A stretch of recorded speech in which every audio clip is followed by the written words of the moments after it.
Hello guys, a very good morning to all of you guys. Welcoming you all to the daily news analysis of 29th and 30th of March 2018. So let's see the very first news. First news about Cool EMS Service. Now, this is a service which has been launched in India by the Department of Post, and this service will be happening between India and Japan. Now, guys, this Cool EMS service will be just one-way service that will take from Japan to India only, not from India to Japan. All right. And it will allow the customers in India to import Japanese food items if they at all want for personal usages, right? Initially, this cool EMS service will be available in Delhi only, and afterwards in phase-wise manner, this will be implemented in different regions also. Now, see, from this diagram, I just want to make you understand that the service will be done from Japan to India only, right? Not again from India to Japan. So this is what you should remember under this Cool EMS service. Next is about Uttal Innovation Mission. Why it was in news? Because the SAP Global, it is a big, MNC in India. So basically they have signed a statement of intent with the Niti Aayog's Uttal Innovation Mission, and they have said that we will provide few of the infrastructure so that this Uttal Innovation Mission could be implemented actually at a ground level. So for this they will provide 3D printers, robotics, sensor technology kits, Internet of Things, miniaturites, electronics, etc., so that the students who come under the in this Uttal tinkering labs, so they could be provided an environment so that they can use their skills to innovate something. All right, and the students basically who are from class 6 to 12, they will be given all these technologies and facilities of this Uttal tinkering labs, right? And as I said, that workshops are equipped with the state-of-art technologies, so that they could these students could use their skills and in order to solve the local community problems with the help of emerging technologies. All right, next is about Permanent Indus Commission. Now what is it, guys? It is a bilateral commission under which the official members from India and Pakistan are there, who manages that if the goals of Indus water treaties are actually implemented at ground level or not, right? Now this was in news because India and Pakistan are again holding a meeting of this Permanent Indus Water Commission in order to discuss the various issues that are presently faced by both the countries under this Indus water treaty. All right, so it is the 114th meeting of the Permanent Indus Commission, and guys, which should meet at least once in a year. This is a norm, right? It meets at least once in a year, this Permanent Indus Commission. And the meeting of this Permanent Indus Commission is held alternatively in India as well as Pakistan every year. The treaty was signed in Karachi on September 1960 by the then Prime Minister of India, that is Mr. Jawaharlal Nehru, and by the then President of India, Mr.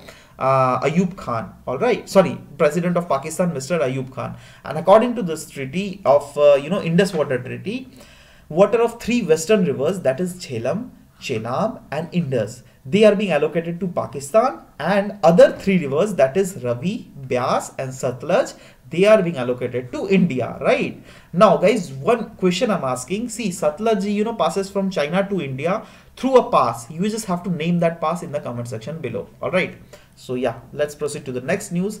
Next news is about Saubhagya Scheme. Though we have already discussed the Saubhagya Scheme in the governmental schemes compilation that I've already done. So if you haven't seen that, do see it, right? Now again, there is a news just because of the reason that Ministry of Skill Development and Entrepreneurship has partnered with Ministry of Power so as to empower and uplift the rural youth, so that they can achieve some sort of employment and overall their development occurs under the Saubhagya Scheme, right? Because under the Saubhagya Scheme, it will be ensured that the electricity will be electricity will be reached in each and every household, which is the actual aim of the Saubhagya, right? We have already discussed about it, that's why I'm not discussing in depth to you now, right? But anyways, let me discuss a bit that under the Saubhagya Scheme, guys, all the BPL families under the SECC, that is Socioeconomic Caste Census data 2011, so all the BPL families will be getting electricity free of cost, totally free, zero money will be charged from them. And all those BPL families who are not registered under SSA caste census, so they will be charged a minimal of 500 rupees, and that 500 rupees also they have to pay at an installment of 10 10 months, right? So 10 times, if in 10 installment they're paying, then of course 50 rupees, that will not be a huge burden for those poor families, right? So yeah, this is all about the Saubhagya scheme, and mainly it was in news because these both ministries are partnered, right? Next news about e-cigarette. First, let me show you the picture of e-cigarette. See guys, this is a kind of e-cigarette, right? Now, in normal cigarette, you will find, tobacco, right? But in e-cigarette, you won't find tobacco. Rather, in e-cigarette, you will find nicotine. All right, nicotine.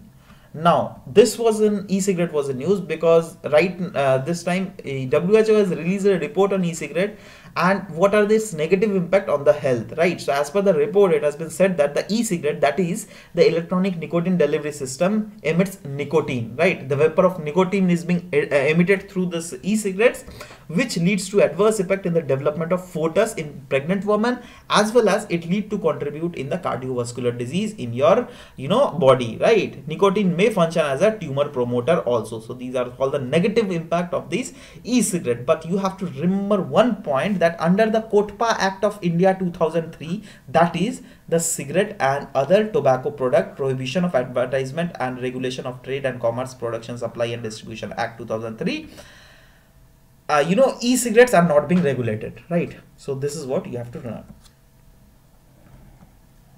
Guys, next news is about India's first insect museum has been opened in Tamil Nadu, right?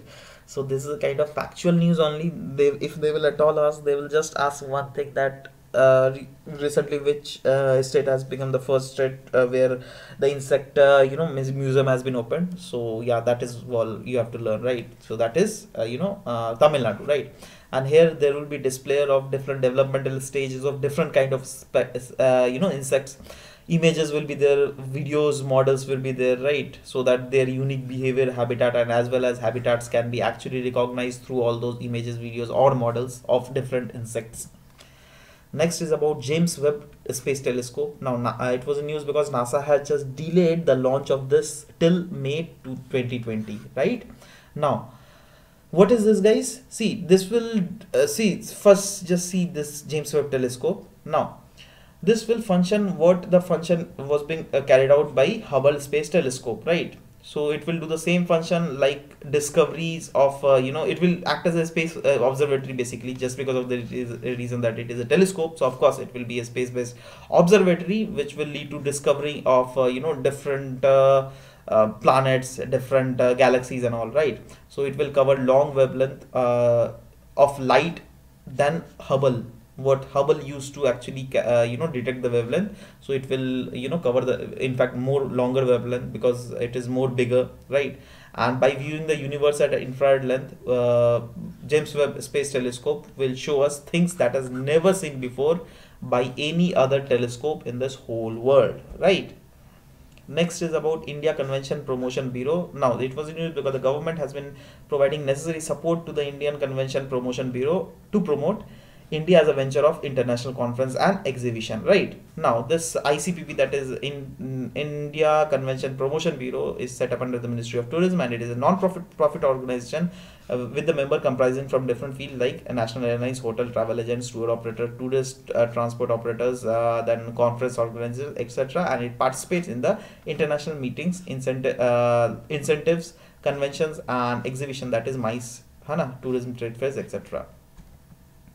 Next is about integrated scheme of school education. Now the Cabinet Committee on Economic Affairs has basically approved a proposal which was being given by the Department of School Education and Literacy, and they are going to form the integrated scheme on its school education. Now what is this scheme? What are the features of the scheme? This will subsume different schemes that is being presently going on, like Sarva Shiksha Abhiyan, Rashtriya Madhyamik Shiksha Abhiyan and teacher education. And the vision of this scheme is mainly to ensure that inclusive and equitable quality of education from nursery to senior secondary stage can be done in every schools, and that will be inclined with the sustainable development goal of education, right? And the main emphasis will be main emphasis of the integrated system is on improving the quality of school education and basically follow on 2 T's, that is teacher, because if the teacher will be focused, if they are being learned with different new kind of pedagogy, then of course they can impart the same thing to the students at a better and effective way. Also technology will be given so that teachers as well as students can enhance their knowledge to a greater extent. And the quality education and enhancing learning outcomes of the students will also be made sure under this scheme. Next is transforming of aspirational district program. Now Niti Aayog has launched the baseline ranking of this aspirational district based on published data of 49 indicators, and all the states except 2 states, that is West Bengal and Kerala, are on board this ranking initiative.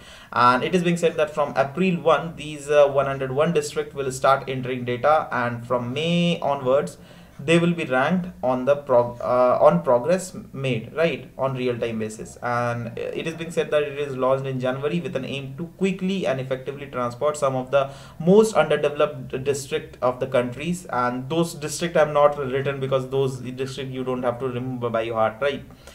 If you at all want, just go to the website and you can see it, right? And the implementation will be done to make sure that there occurs convergence of different central sector scheme as well as state sector scheme, as well as the collaboration will be done at different levels like states, then central level, state level Prabhari officers as well as district collectors, so that they can collectively lead to convergence of different schemes, so that those district could be made improved, and focus on the strength of each district, identify low hanging fruits of the immediate improvement. Basically it will be seen that what are the low hanging fruits, whether actually if the central or the state schemes are implemented, then that could further lead to spillover effect, right? So those things will be first focused, then the other things will be focused, right? So that the main aim is to bring about improvement and development in all those aspirational district. So this was all about it. And yes, and guys, few of the people were asking me, few of the people have in fact messaged me in Facebook that what about the Spectrum book. See guys, it's about Spectrum book chapter 1, right, Revolt of 1857, which is very much important from your prelims as well as mains perspective. So I have covered this whole very much holistically, right, with MCQs. This is the main thing, right? You will get also MCQs for this chapter, and if you at all want, please go through it. I'm just giving the link in the description. Don't forget to revise it, because if you will just forget to revise it, then like you will lose many things. Now this I'm giving for chapter 1. In tomorrow or the day after tomorrow I'll also be giving for chapter 2, right? So just go through it, because we have very short time. So within that short span of time we have to make sure that everything gets covered, right? So just do it, right? And if you have any problem in this MCQs, just ask me in the comment section below, in there itself, right? So yeah, I'm just giving you the description below, I mean the link in the description for this whole chapter in English, right? That is available in Hindi also, but I'm in this section I'm just giving you the link of English thing. If you at all want to see the Hindi wala part, then do visit my Hindi lecture, right? There I have given the link for the Hindi one also, right? So yeah guys, we'll meet in tomorrow's class. Till then, bye bye, take care, and thank you for listening to the whole video guys. Thank you very much.